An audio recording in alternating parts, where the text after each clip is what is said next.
En Espagne, l'hésitation face au vaccin est croissante suite à un changement de directive du gouvernement sur qui peut bénéficier du vaccin AstraZeneca. Plus tôt cette semaine, les responsables de la santé publique ont approuvé son usage pour les personnes âgées de 60 à 69 ans. Depuis, les habitants de Madrid ont été réticents à aller de l'avant et seulement 45% des personnes interrogées ont confirmé avoir pris rendez-vous. Le gouvernement tente désormais de leur apporter des garanties.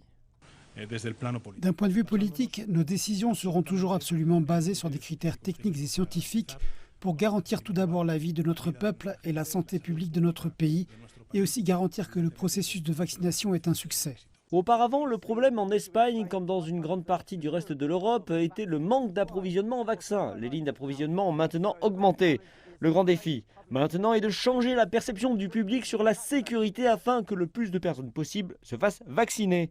En France, Emmanuel Macron a visité Delpharm, le premier centre de production du vaccin anti-Covid-19 en France, espérant qu'il permettra de fournir des dizaines de millions de doses de vaccins d'ici la fin de l'année.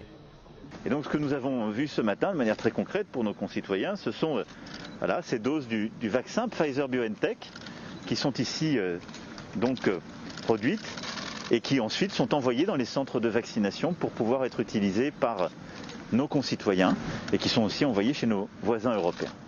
Alors que l'Europe cherche à accroître son approvisionnement en vaccins, les représentants de l'EMA, l'Agence européenne des médicaments, se trouvent en Russie pour passer en revue le vaccin domestique Sputnik V.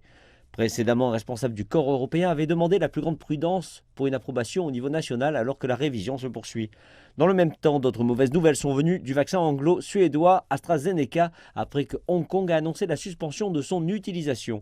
Les autorités là-bas estiment attendre une version améliorée de seconde génération qui sera plus adaptée à protéger ses habitants contre les nouveaux variants de la Covid-19.